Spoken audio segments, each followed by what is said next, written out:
کہ عبداللہ ابن سلام رضی اللہ عنہ ایک مقام پر کھڑے تھے اور ان کے ہاتھ میں دو روایتیں موجود ہیں. ایک روایت میں ابو ایوب انصاری کے ہاتھ میں تھا اور ایک روایت میں عبداللہ ابن سلام کے ہاتھ میں تھا. اللہ کے نبی صلی اللہ علیہ وسلم مدینے کو آنے سے 400 سال پہلے، کتنے سال پہلے ہوئے؟ 400 سال پہلے، بعض روایتوں میں 300 سال پہلے ایک بادشاہ آئے تھے اور ان کے ساتھ 400 علماء یا 500 علماء موجود تھے، اور وہ علماء بادشاہ کے ساتھ چلتے تھے. راستے میں ایک مقام پر ٹھہرے. اب بادشاہ یہاں کھانا پینا رہنا ہو کر پھر دوسرے علاقے کو نکلنے کا موقع ملا تو علماء نے کہا کہ ہم یہیں رہ جائیں. اس بادشاہ کا نام تبع تھا، تابعین تبع تھا. اور وہ بادشاہ کہنے لگے یہاں کیوں ٹھہرے، ہم اپنا علاقے پر پہنچے. تو وہ تبع بادشاہ کو علماء نے کہا آخر الزمان صلی اللہ علیہ وسلم جو آئیں گے مکے میں پیدا ہوں گے اور آپ ہجرت کر کے اس علاقے میں آئیں گے، یثرب میں آئیں گے، اس علاقے میں ہم یہاں ٹھہرے. اور تبع نامی بادشاہ کہنے لگے وہ آخر الزمان کیسا رہے گا؟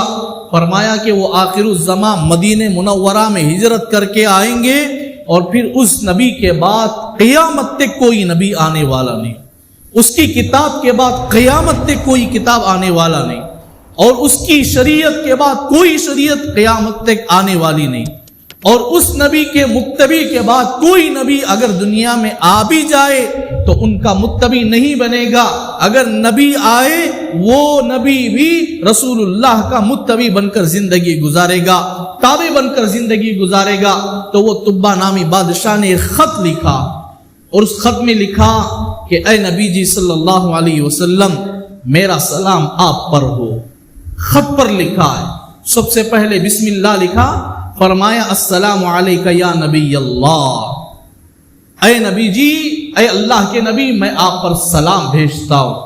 اور اس خط میں یہ اپنے ہاتھوں سے لکھا کہ اے نبی میں آپ کے آنے کا انتظار کروں گا، اگر آپ آ جائے تو میں آپ پر ایمان لے آتا ہوں.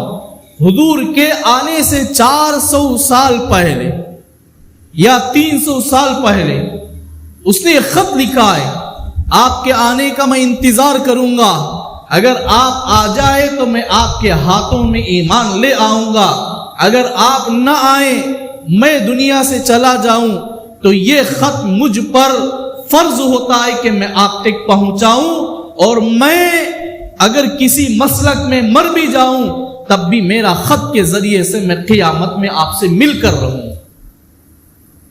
اور میں اس خط کے ذریعے سے میں آپ پر ایمان لے آتا ہوں. روایتوں میں آتا ہے کہ اس مدینے میں ٹھہر کر 400 یا 500 علماء کے لیے گھر بنائے گئے اور حضور صلی اللہ علیہ وسلم کے لیے ایک مکان بنائے جہاں رسول اللہ صلی اللہ علیہ وسلم کی اونٹنی بیٹھ کر ابو ایوب انصاری رضی اللہ عنہ کے گھر کے مہمان بنے. وہی گھر تبع نامی بادشاہ نے رسول اللہ کو تحفتاً بنایا تھا، اور پھر 400 سال تک اللہ نے اس حفاظت کی اس گھر کی، اور پھر اللہ کے نبی صلی اللہ علیہ وسلم کو وہاں اپنے مقام پر پہنچایا. اور پھر حضور صلی اللہ علیہ وسلم نے اس خط کو روایتوں میں آتا ہے کہ حضرت علی سے پڑھوایا، یا عبداللہ ابن سلام نے پڑھا، یا ابو ایوب انصاری رضی اللہ عنہ نے پڑھا. تو حضور صلی اللہ علیہ وسلم کہتے ہیں کہ میں تبع کو اپنی امت میں شامل کرتا ہوں. تبع کو وقت کا بادشاہ تھا، آپ فرماتے ہیں کہ تبع کو میں اپنی امت کا حصہ بناتا ہوں، حصے دار بناتا ہوں، میں اپنی امت میں شامل کرتا ہوں. اور قیامت میں کل قیامت کے دن وہ مجھ سے آ کر ضرور ملے گا، کیونکہ وہ دنیا سے چلا گیا، اس کا خط مجھ پر پہنچا ہے اور مجھ پر ضروری ہے کہ کل قیامت کے دن میں اس سے ملوں. تو یہ روایتوں میں آتا ہے کہ کل قیامت کے دن انشاءاللہ تبع نامی بادشاہ اللہ کے نبی صلی اللہ علیہ وسلم سے ملاقات کر کے رہے. تو میرے دوستو یہ ہجرت کا واقعہ ہے. تو انہوں نے اتنی لمبی قربانیوں کے بعد مکے سے روانہ ہو کر مدینے کی طرف ہجرت کر گئے انشاءاللہ. اور کچھ مختصر واقعہ ہے اگر ہماری زندگی باقی ہو تو آئندہ جمعہ مختصر طور پر سناؤں گا. اللہ کرے کہ ان تمام واقعات سے ہمیں سبق حاصل کر کے ہمارے ایمان میں اللہ تعالیٰ تر و تازہ فرمائے, ترقی عطا فرمائے. اللہ تعالیٰ جذباتی ایمان اور حقیقی ایمان سے ہمیں سرفراز فرمائے. وما توفیقی الا باللہ.